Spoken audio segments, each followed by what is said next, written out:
autour d'un sujet extrêmement important pour notre industrie et pour notre continent, à savoir le rôle de l'assurance et la réassurance dans la couverture du déficit et des risques. Évidemment, comme vous savez, l'Afrique est une région au potentiel économique indéniable. C'est la deuxième zone de croissance la plus rapide au monde, après la Chine.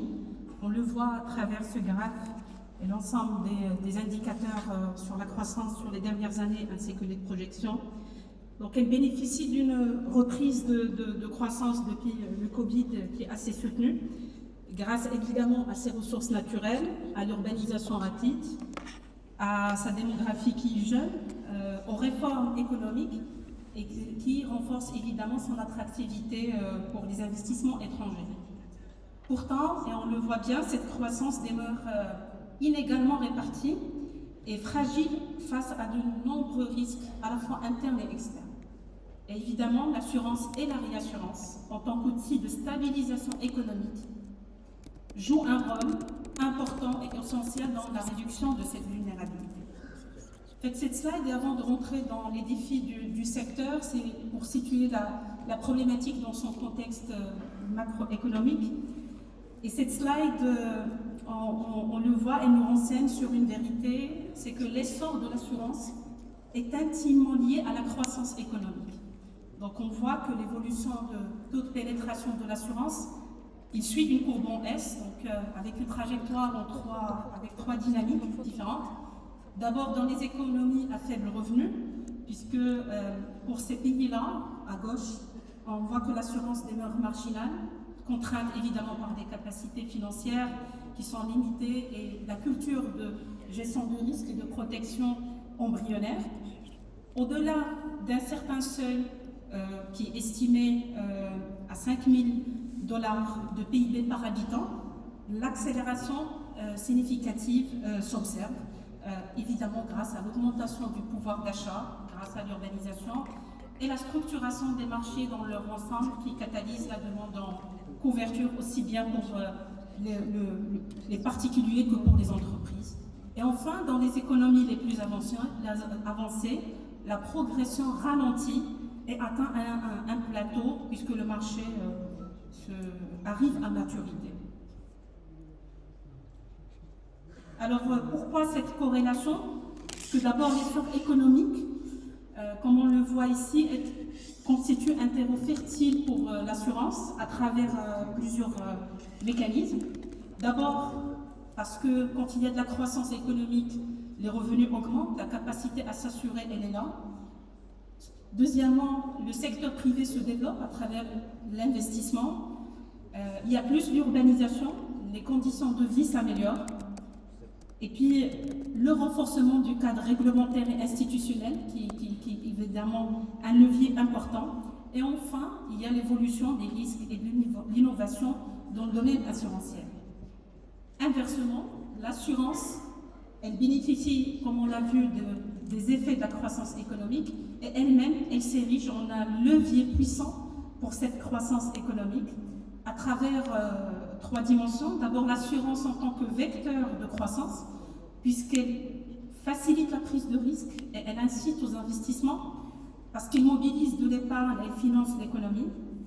Le deuxième axe, l'assurance comme étant un vecteur de stabilité, puisqu'elle permet la protection des sources de revenus et l'absorption des chocs post-catastrophe. Et on l'oublie parfois, mais aussi les assureurs et les réassureurs sont des investisseurs de long terme qui permettent de donner cette stabilité à nos marchés économiques.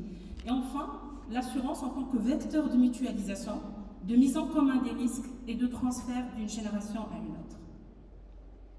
Alors, rapidement, et sans peut-être s'attarder sur les chiffres que nous avons vus avec M. Richard Loué et avec M. Constant, rapidement pour rappeler que le marché de l'assurance en Afrique pèse à peu près 64 milliards $, dominé essentiellement par l'Afrique du Sud, qui connaît un développement significatif de l'assurance vie, à contrario dans les pays hors Afrique du Sud, où c'est plutôt l'activité non-vie qui est plus courante. Et donc cette concentration-là, on la voit dans le camembert, puisque l'Afrique du Sud représente à peu près 70% du marché, celui du Maroc, Égypte, Kenya, Nigeria, et tout le reste de l'Afrique ne représente que 13%. C'est des chiffres aussi que nous avons vus sur le taux de pénétration, si on se répétait, peut-être les chiffres ne sont pas exactement les mêmes, ça dépend effectivement si on intègre quelle zone de l'Afrique. Ce qu'il faut retenir, c'est qu'il y a effectivement ce sujet de taux de pénétration extrêmement faible, sachant que l'Afrique représente 17% de la population au monde, mais au niveau mondial, elle ne représente que 1% du marché mondial de l'assurance. Et la dépense moyenne, donc la densité de l'assurance en Afrique, et notamment hors Afrique du Sud, est extrêmement basse par rapport à d'autres pays. Et ce déficit de couverture, évidemment, touche et impacte des domaines qui sont très critiques, notamment pour l'Afrique. D'abord, le domaine agricole, puisque le secteur agricole constitue à peu près 35% du PIB de l'Afrique. Il emploie près de 60% de la population active. Par contre, nous avons moins de 1% des petits exploitants africains qui sont assurés. La protection sociale, donc moins de 20% de la population qui est couverte par une prestation de protection, et les dépenses publiques moyennes qui représentent des parts très faibles en termes de PIB. Sans oublier évidemment les impacts des changements climatiques, puisque l'Afrique est sévèrement exposée à cause des changements climatiques justement à plus de catastrophes naturelles et de plus en plus graves et qui sont très faiblement couvertes. Je viens au marché de la réassurance africain. Si on fait le zoom sur le marché de la réassurance africain, notamment sur la branche non-vie, sur les 63 milliards de dollars dont on a parlé tout à l'heure, nous avons 21 milliards de marché d'assurance non-vie en Afrique. Alors, le marché de réassurance pèse 6 milliards, donc un taux de cession significatif. Et sur les 6 milliards, il y a un peu moins de 2 milliards qui restent sur le marché africain. Et à peu près 70% sont cédés à l'international. Donc, une dépendance à la réassurance internationale, de faibles capacités de rétention au niveau régional et évidemment des sorties de devises au niveau du continent. Le marché de la réassurance, c'est aussi 51 réassureurs au niveau du continent, donc un marché fortement fragmenté. La majorité des réassureurs n'ont pas les ratings nécessaires pour les ratings nécessaires requis pour le développement de l'activité, malgré que le ratio combiné et le contexte de sinistralité en Afrique reste raisonnable par rapport à d'autres régions dans le monde. Alors pour résumer sur les défis du marché de la réassurance et pour compléter les propos de M. Assis, je pense qu'il y a 5 points essentiels que nous devons relever comme défis en tant que réassureur africain. D'abord, un besoin de capitalisation et un manque de capacité de rétention des risques au niveau régional. Deuxièmement, la couverture insuffisante des catastrophes naturelles. Troisième point, c'est une réglementation hétérogène et une faible intégration régionale. Nous avons plusieurs régions et avec des mécanismes de protection et des dispositifs réglementaires qui ne sont pas homogènes et qui fragilisent l'essor de réassureurs et d'acteurs transfrontaliers. Le quatrième point est important aussi, c'est un besoin en formation, un renforcement des expertises. Et enfin, une disponibilité, une qualité de la data qui devrait s'améliorer. Voilà donc ce que j'avais à dire, à partager avec vous sur cette première partie du panel sur les défis, avant d'attaquer les autres questions sur les opportunités. Merci. Merci à vous, Madame Wafa Ouewak, merci pour votre partage, pour cet état des lieux. Je vous invite à vous joindre à nous pour que nous puissions effectivement poursuivre la conversation ensemble. Un état des lieux extrêmement intéressant de part et d'autre. Et je vais me tourner vers vous, Monsieur Assis. Face à cet état des lieux que vous avez effectué, selon vous, quelles sont les solutions concrètes que les assureurs et réassureurs pourraient apporter pour combler ce déficit de protection en Afrique? Ok. Allô? Merci. Je ne sais pas si vous m'entendez. Merci en tout cas pour cette question. La réponse n'est pas aussi évidente, parce qu'on l'a effectivement vu tout à l'heure. En même temps qu'on a un état des lieux qui est présenté, qui est relativement difficile, en tout cas difficile, avec beaucoup de variations d'une région à une autre, L'Afrique a des défis, mais surtout, l'Afrique a des ambitions. Comment arriver en fait à consolider l'ensemble de ces éléments et à apporter des éléments de réponse à cela? En tout cas, on a essayé de réfléchir avec l'ensemble des acteurs et puis surtout de s'inspirer aussi de choses qui fonctionnent à l'extérieur. L'une des premières solutions effectivement qu'on a vues, c'est le renforcement de l'assurance maladie. Comment est-ce qu'on peut valablement se développer si nos populations ne sont pas suffisamment prises en charge sur ces sujets-là? Donc, on a un vrai besoin, en tout cas, de développer l'assurance maladie, de renforcer l'assurance maladie au sein de nos populations, d'en faire des produits sains, accessibles, et qui permettent en fait à monsieur tout le monde, madame tout le monde, d'accéder effectivement à ces soins-là, et que cela ne soit plus en fait un handicap finalement dans le quotidien. Le deuxième aspect qu'on voit, c'est celui de la partie tarifaire. On pense qu'il faut révolutionner l'approche tarifaire. On a une approche qui est souvent basée sur les réalités de l'assureur et pas forcément effectivement celle des assurés, donc des clients potentiels. Et donc, si on arrive demain à se dire que le produit qu'on va proposer, l'offre qu'on va proposer, vient plutôt du client, vient plutôt du prospect, parce que ce dernier a exprimé en tout cas son besoin, on va voir effectivement que l'adhésion sera beaucoup plus importante, voire plus forte que ça ne l'est par le passé. On a également un axe sur lequel on pense qu'il faut travailler, c'est le service. Aujourd'hui, la plupart des offres que les assureurs proposent sont des offres, je le dis, techniques. On allie, on combine en fait des formules et on propose une garantie qui n'est pas forcément comprise effectivement par le client. Ensuite, lorsque les sinistres surviennent, parce que c'est aussi ça l'essence de l'assurance, de payer effectivement les sinistres quand ça survient, malheureusement, ce qu'on donne, c'est soit un capital, dans le cas de l'assurance vie, ou l'indemnisation en fait du préjudice. Mais je pense qu'aujourd'hui, nos clients, et on l'a vu effectivement dans l'état des lieux qui a été fait, ont besoin d'un peu plus que cela.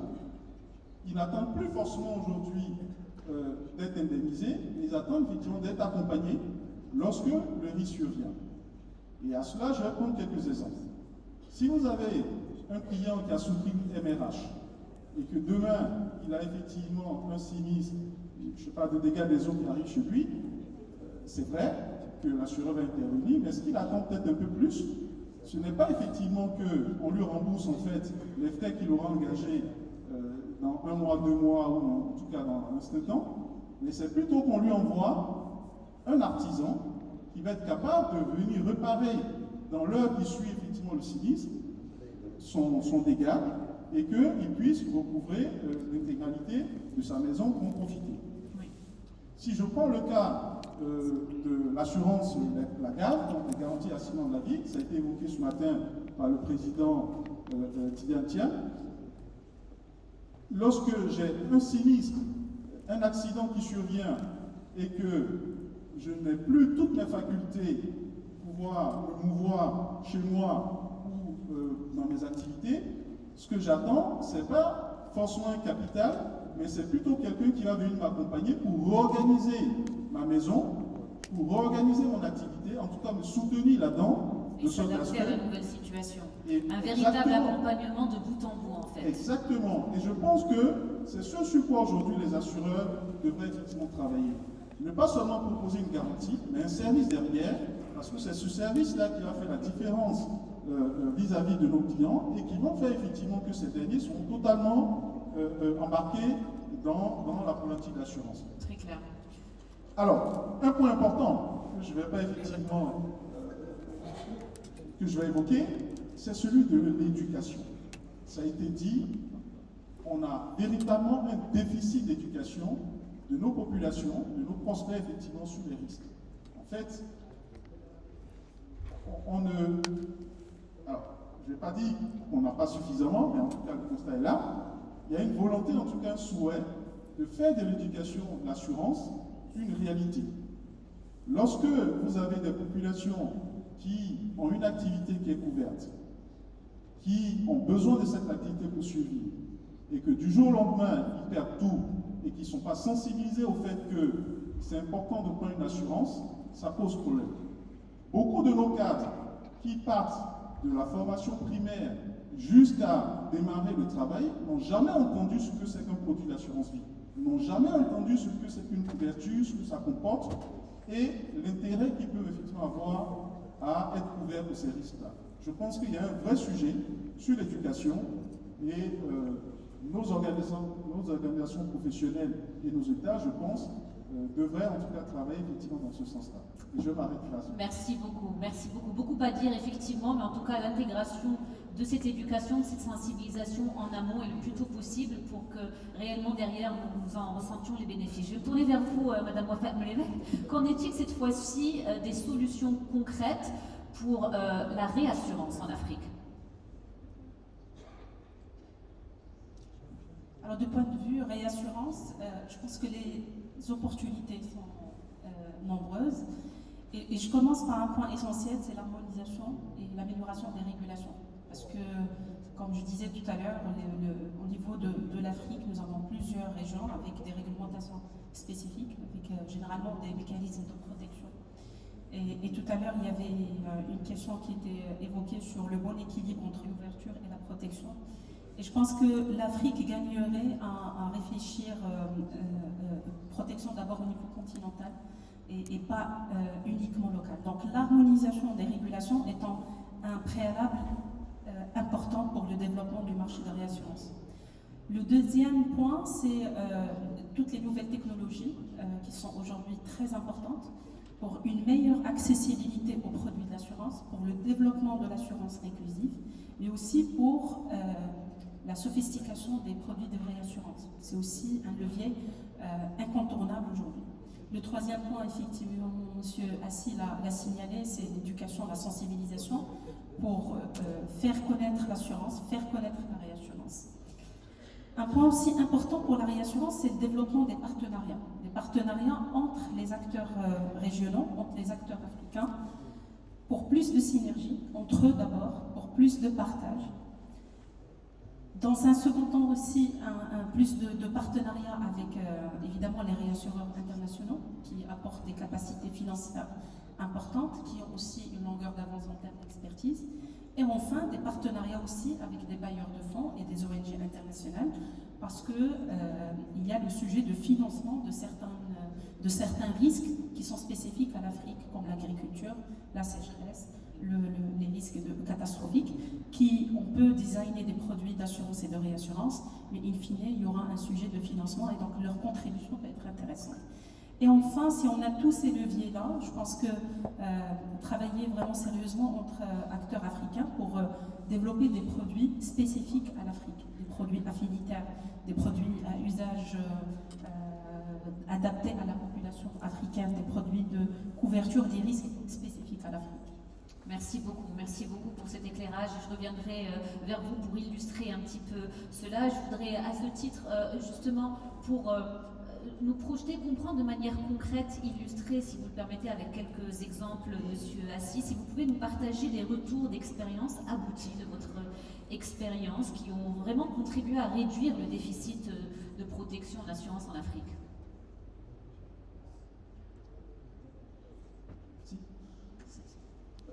Alors, je vais partager une expérience vécue sur un marché sur lequel j'étais il y a quelques années. C'est sur le marché du Gabon. C'est une expérience, en fait, on dit réussie parce que elle a permis finalement d'allier un peu tous les aspects qu'on vient d'évoquer.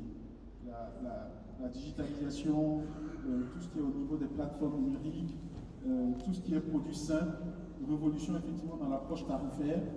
On n'est plus en fait dans un bureau en train de designer un produit, mais on va vers les populations, on prend en compte leur réalité, et de ces réalités-là, on offre effectivement la couverture qui va avec.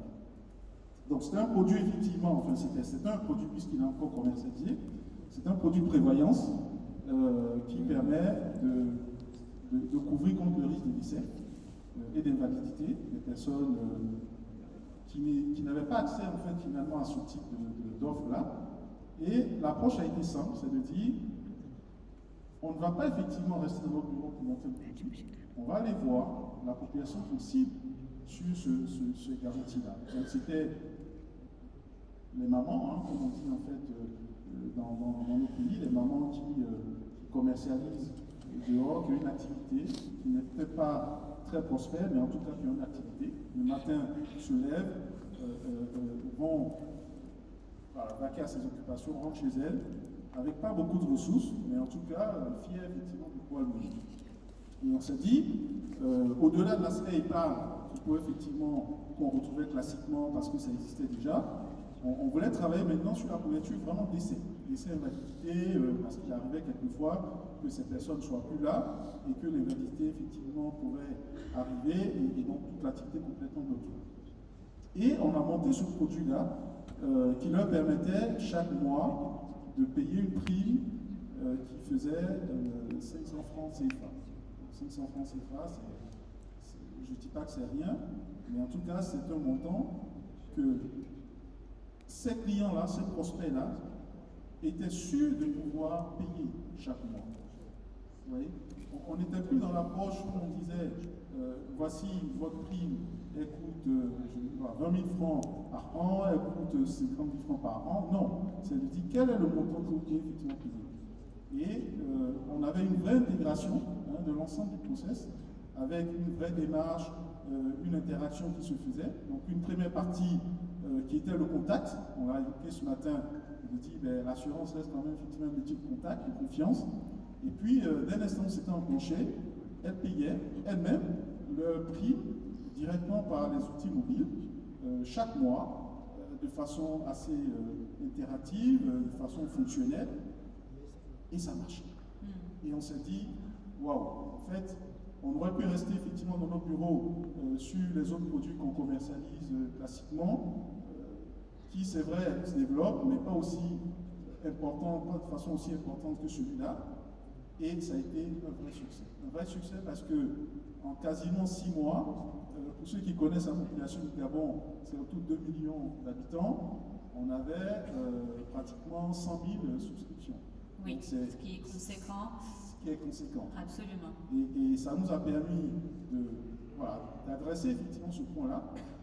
Et surtout, d'avoir ce retour en fait, de ces clients qui nous disent finalement, personne ne nous avait proposé ça. Personne n'était venu nous voir effectivement pour nous dire qu'on aurait pu effectivement accéder à l'assurance de façon aussi simple, de façon aussi efficace et surtout accessible.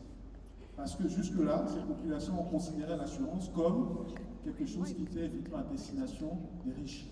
Inaccessible. Et c'est dire ce que vous disiez tout à l'heure, qui était de se placer de la perspective de l'assuré et non pas uniquement la perspective de l'assurance. Et donc cet exemple illustre le succès de cette initiative. Tout à fait. Merci beaucoup, Monsieur Assi.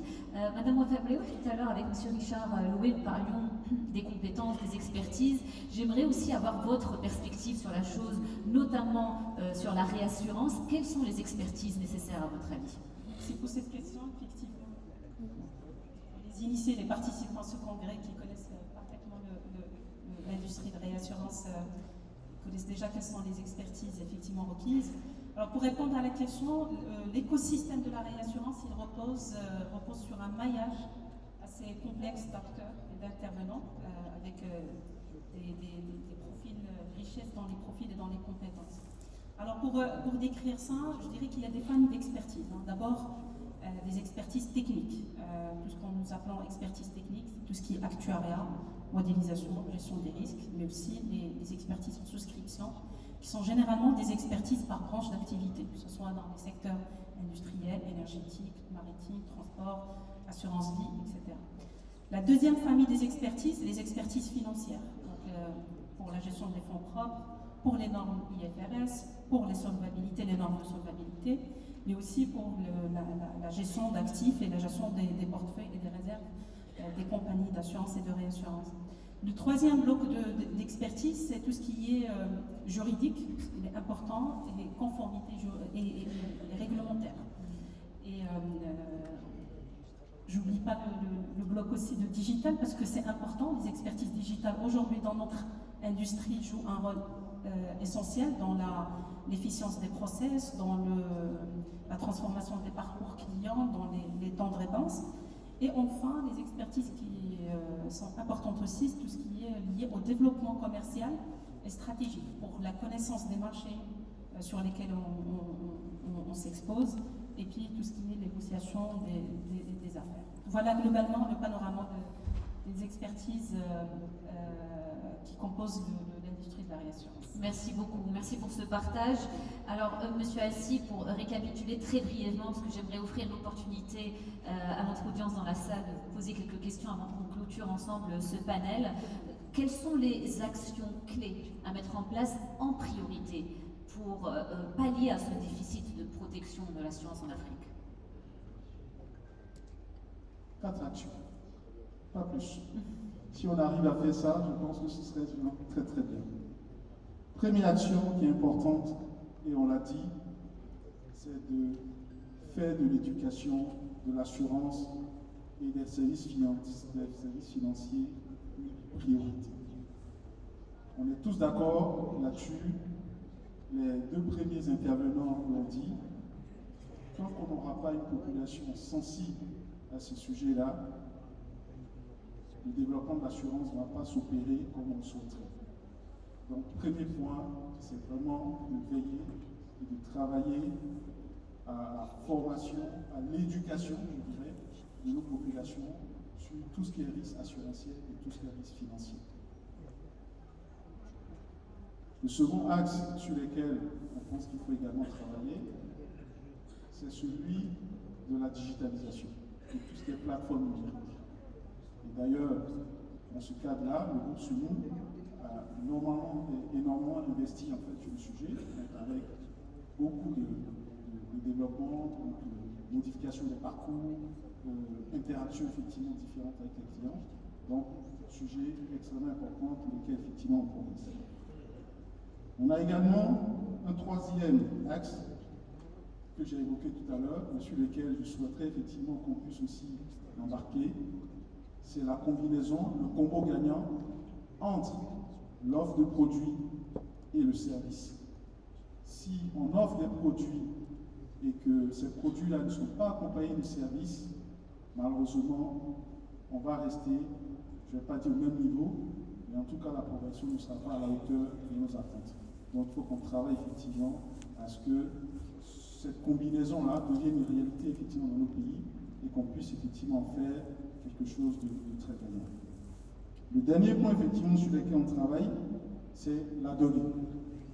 On le sait tous, la donnée constitue un vrai handicap dans le développement de nos pays. Tout ce qui ne se mesure pas ne se décide pas. Si on n'arrive pas effectivement à avoir une vraie collecte des données, que ces données soient exhaustives, qu'elles soient fiables, qu'elles soient récurrentes, qu'elles soient permanentes, on va effectivement se retrouver dans des situations compliquées. Et je pense que Mauriac qui est ici pourra effectivement le dire, lorsqu'on préparait effectivement ce panel, mais suivant les sources qu'on prenait, on voyait effectivement des données qui étaient un peu différentes. Et lorsqu'il y en avait, souvent, elles n'étaient pas continues. Donc, beaucoup de discontinuité. Et malheureusement, tout cela n'est pas de nature, effectivement, à permettre le développement de notre économie d'assurance. Donc, vrai sujet sur les partenariats qu'on peut avoir pour définitivement adresser la problématique des données, qu'elles soient permanentes, qu'elles soient continues, qu'elles soient exhaustives, et qu'elles nous permettent efficacement de décider sur les actions pour notre industrie. Absolument, et qu'elle soit fiable. Nous sommes dans une ère, en effet, où la donnée, c'est la nouvelle monnaie. Merci beaucoup pour ces 4 points très clairs. Je vais me tourner vers vous, Madame Mleweh, avant qu'on s'adresse à notre audience. Quelle est votre perspective d'avenir pour le secteur d'assurance en Afrique, réassurance? Alors, on a vu nous avons plusieurs défis, et derrière ces défis, évidemment, il y a des opportunités. Je pense qu'au niveau de l'Afrique, nous avons les moyens, largement le potentiel et les capacités pour relever ces défis. Pour moi, la vision d'avenir, elle doit être unique au niveau de l'Afrique. Par contre, l'action, elle doit être collective entre le secteur public et privé, entre assureurs et réassureurs, entre régulateurs et autorités. Et la vision que nous portons au sein, en tout cas de la SR, c'est celle d'un marché plus fort, intégré, avec une meilleure adoption des produits d'assurance au niveau de la population africaine, avec une meilleure couverture des risques catastrophiques et émergents, et enfin un marché de réassurance qui peut réellement rivaliser avec les grands groupes internationaux. Merci beaucoup, merci pour ces partages et nous ressentons déjà quelques axes dégagés depuis ce matin, des aspects qui reviennent souvent dans vos propos. Merci infiniment. Mesdames et messieurs, j'aimerais vous offrir l'opportunité de poser quelques questions. Comme je le disais ce matin, votre voix compte, votre expérience et votre expertise compte. Je propose peut-être d'éclairer la salle afin que nous puissions voir qui lève la main. Puis je vous proposerai de nous poser votre question de manière brève après une introduction avec nom, prénom. N'hésitez pas à lever la main bien haut. Je vois monsieur ici au centre. Je vois une deuxième question sur la droite et une troisième. Voilà, nous allons prendre 3 questions et nous allons répondre. Merci. Alors, je me présente, Abraham Kouyaté, directeur de compagnie d'assurance, président du marché malien des compagnies d'assurance. Alors, je remercie les 2 panélistes, du moins les 2 panels et les 2 intervenants par panel, en commençant par le doyen Richard Loué. Et les 2 panels ont évoqué des sujets qui sont assez transversaux et mon constat est le suivant. Si pour la plupart des participants anciens dans cette salle, M. Loué a présenté un panel en 2008 à la FANAF de Bamako concernant un peu l'état des lieux, et c'est ce même état des lieux qui vient de nous être présenté avec approximativement les mêmes difficultés de taux de pénétration sur nos marchés, notamment la zone ciment, surtout la zone francophone, et 80% du chiffre réalisé dans nos marchés appartient quasiment à l'Afrique du Sud. On peut imputer ça au développement. Mais le constat, il est tout simple. Il a évoqué dans les pays occidentaux en Asie le volume très très important de l'obligation d'assurance. Et je pense qu'il ne faut pas que nous oblitérions cet aspect-là. Dans d'autres pays, on a 50 branches, on a 60 branches d'assurance obligatoire. De 2008 à aujourd'hui, aucun de nos pays n'a vu évoluer le volume de ces assurances obligatoires. Donc, c'est le lieu d'interpeller les régulateurs et les autorités publiques aussi. Oui. On ne peut pas vouloir une chose et son contraire. Nous sommes à 2, 3 branches. Monsieur Assis et Madame de la SCR ont évoqué les aspects innovation, on a évoqué les aspects technologie. Je pense qu'en 20 ans, ces technologies, nous en bénéficions parce que le monde, c'est devenu un village planétaire. L'informatique, c'est à la disposition de tout le monde.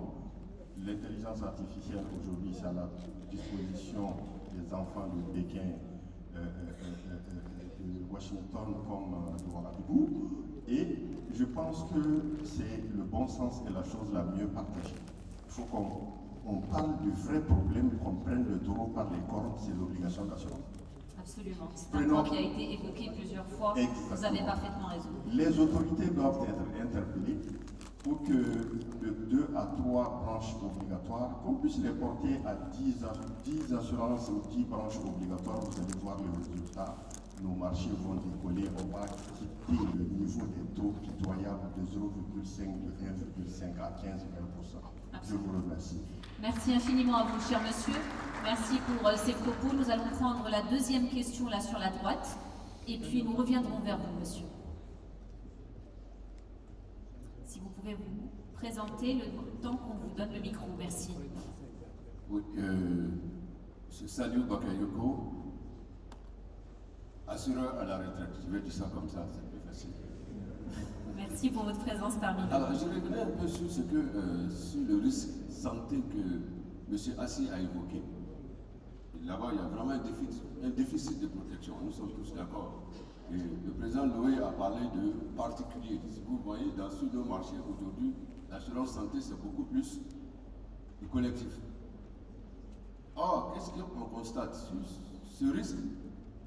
Je crois que sur la plupart de nos marchés, il est déficitaire. Alors, ma question va s'adresser à la DG de la SCR.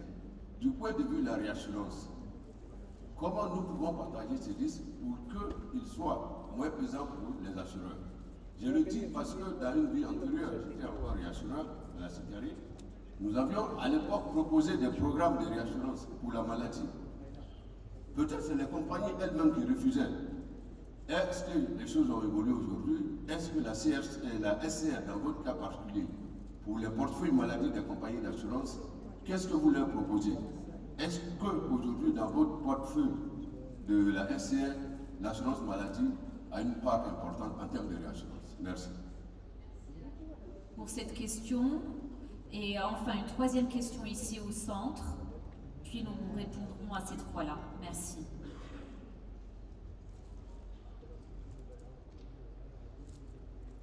Merci madame, merci messieurs. Je suis Mamadou Racine Batili. Bon, Saliou dit qu'il est un assureur à la retraite. Moi je dirais que je suis un assureur à la retraite qui résiste, puisque je suis responsable du Takaful dans une société d'assurance vie.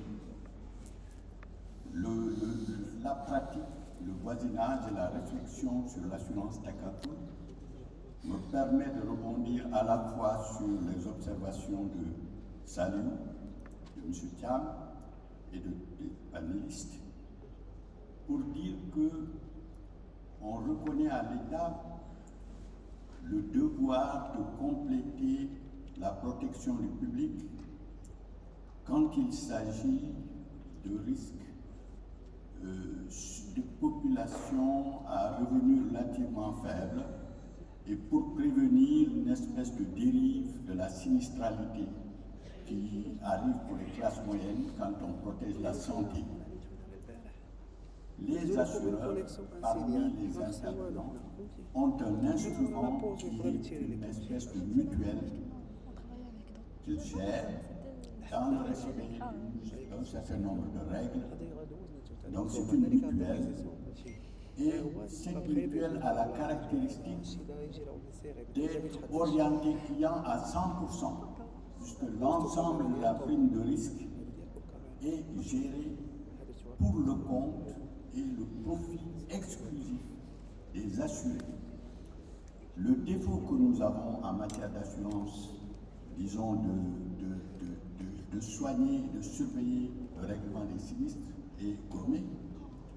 La dérive que nous avons quand c'est l'administration qui gère la santé et que donc il y a un excès de consommation et peut-être contré par la possibilité, disons, d'une gestion mutuelle, les assurés assurent les assurés. Donc avec le Takaful, je suggère que nous ayons une réflexion pour voir quel chemin nous pouvons parcourir pour augmenter l'inclusion et l'élargissement de l'assurance. Merci beaucoup. Votre intervention, grand merci à vous. Je vais me tourner vers vous, Monsieur Assil, Madame Blaweh, pour adresser ces trois questions. Je vous en prie, l'un ou l'autre. Vous allez tous les deux intervenir. Je vais commencer par la question qui m'a été directement posée concernant le rôle de la SCR sur l'assurance santé en Afrique. Justement, notre vision aujourd'hui, c'est d'être dans un schéma de partenariat global et de ne pas être dans une sélection branche par branche, dépendamment de sa profitabilité. Évidemment, l'assurance santé, elle a ses particularités avec la fréquence de la sinistralité, avec les risques d'inflation médicale, avec tout ce qu'on sait comme spécificité du marché. Mais nous sommes dans une optique où on voit un partenariat global avec nos clients et les cédants africains pour les supporter, les soutenir sur les branches dont ils ont besoin en termes de support et de capacité. Et nous sommes évidemment preneurs des affaires où il y a plus de rentabilité. Le deuxième point, c'est vraiment, il faut qu'on se dirige vers la mutualisation et le partage des risques entre les différents pays sur certaines branches d'activité. Je pense à des exemples de structuration de pools de réassurance au niveau de l'Afrique, justement pour faire face à ces problématiques qui peuvent être posées d'antisélection sur certaines branches en faveur d'autres branches. Mais pour vous rassurer, on est là pour soutenir nos clients, aussi bien sur les branches déficitaires que sur les branches qui sont plutôt, qui dégagent des résultats positifs. Merci beaucoup, Madame Blaireau. Monsieur Constant Assis. Alors, je vais juste intervenir sur l'aspect de l'état des lieux, où on a effectivement noté que depuis quelques années, on a limite l'impression que l'assurance en fait n'évolue pas au sein de nos organisations. Alors, c'est justement parce qu'on a effectivement fait ces constats qu'aujourd'hui qu'on se dit il faut qu'on utilise en fait d'autres outils pour pouvoir permettre l'accélération de la couverture d'assurance au sein de nos organisations. On a l'avantage d'avoir effectivement un outil puissant qui est celui de la donnée, donc tout ce qui est autour de son traitement. On l'a évoqué également ce matin. Dès l'instant où on aura effectivement utilisé efficacement cette donnée-là, on pourra avoir des modèles beaucoup plus efficaces et donc adresser plus facilement en fait les besoins des populations. Et on l'a évoqué tout à l'heure également, c'est de revoir finalement l'approche qu'on a. Si on constate qu'après quelques années, les modèles en fait qu'on a expérimentés ne fonctionnent pas, c'est l'occasion peut-être de se poser la question de pourquoi et finalement les revoir. Et parmi les approches qu'on retient aujourd'hui, ça nous dit ne restons plus dans nos bureaux pour effectivement proposer des offres de produits, allons plutôt vers les populations, déterminons leurs besoins et à partir de leurs besoins, proposons effectivement les produits qui permettent effectivement de le combler. Ensuite, on a une autre problématique, ça veut dire la téléphonie avance aujourd'hui. C'est un axe sur lequel on peut travailler. On a la partie bancaire sur laquelle on aurait pu aussi travailler.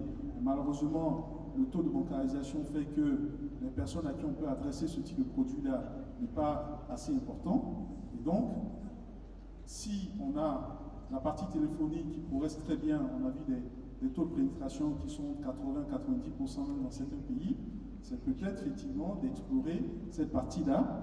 Et je pense que certains régulateurs travaillent effectivement à accompagner en fait les assureurs dans ce sens-là. En tout cas, au niveau de la zone CIMA, c'est le cas. Il y a un règlement qui est sorti qui effectivement donne la possibilité aux assureurs de travailler effectivement sur ces axes. Donc je vois qu'il y a une vraie volonté en tout cas d'utiliser les outils nouveaux, des moyens nouveaux pour pouvoir faire progresser en fait le niveau de pénétration de l'assurance au sein de l'organisation. Je pense que ce sont des axes sur lesquels il faut qu'on travaille. Et puis, j'insiste là-dessus, le service. Si on n'arrive pas effectivement à proposer du service à nos clients, on va être toujours au même niveau, c'est-à-dire en fait des offres qui sont dénuées finalement de substance, dénuées d'humanité et qui ne prennent pas en compte les réalités de celui qui vit le sinistre. Et ce serait dommage parce qu'on pense qu'effectivement c'est là que doit se faire aussi la croissance. Merci beaucoup à tous les deux. Nous allons arriver au moment de clôturer ce panel. Peut-être en 2 secondes, un petit mot de la fin, Madame Molewa, et puis je vais finir avec vous avant que nous passions à la pause déjeuner.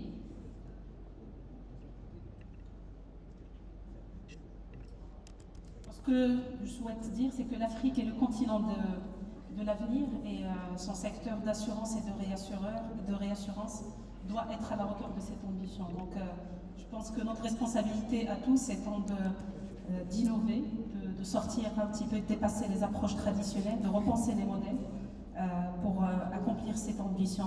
Et évidemment, la SR est pleinement engagée dans ce sens-là, puisque nous faisons du développement du continent notre priorité stratégique. Merci beaucoup à vous, Madame Blaireau, et Monsieur Constant Assis, au mot de la fin. Merci. Alors, le mot de la fin, je vais l'intituler ainsi, incarnons le changement que nous voulons voir. C'est important. On l'a évoqué effectivement tout à l'heure, on veut du changement, mais dans nos actes, dans notre quotidien, on ne met pas en place en fait ce qui permet d'y arriver. Je vais reprendre en fait une maxime du président de la Banque africaine de développement, donc le président Akinwumi Adesina, qui disait que les grandes opportunités de développement émergent lorsque des individus, des organisations et des institutions décident de se mobiliser pour un avenir commun. Et je reprends, les grandes opportunités de développement émergent lorsque des individus, des entreprises et des institutions décident de se mobiliser pour avoir un avenir commun. Et voilà, on a énormément, sur ces belles paroles. Et on a énormément évoqué l'éducation de nos populations, l'éducation de nos organisations. J'aimerais en tout cas terminer en invitant tout le monde, si vous le souhaitez et si c'est possible, qu'on se lève tous pour pouvoir véritablement prendre l'engagement de faire l'éducation de l'assurance et des services financiers une priorité dans l'ensemble de nos organisations. Alors, on va vous faire lever, mais vous vous rasseyez s'il vous plaît, parce que j'ai un programme à poursuivre avec vous. Mais poursuivons cet engagement comme signe de notre engagement commun. Merci infiniment, Madame Mourewa, Monsieur Constant Assis. Je vous propose de vous mettre juste là devant pour la photo souvenir du panel pendant que Monsieur le vice-président de la FANAF nous rejoint. Je vous en prie, mettez-vous là, juste devant. Monsieur le vice-président de la FANAF, Mamadou Kay, qui va nous rejoindre pour vous remettre un cadeau en signe d'appréciation. Merci.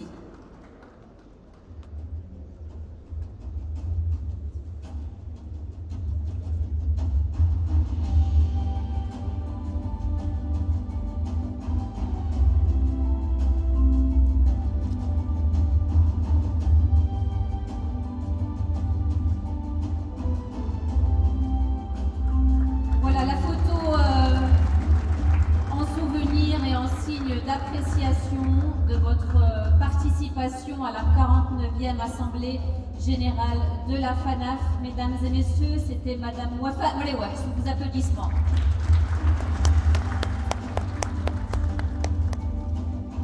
Pour Monsieur Constant Assis également, ce moment, cette photo officielle en signe de remerciement.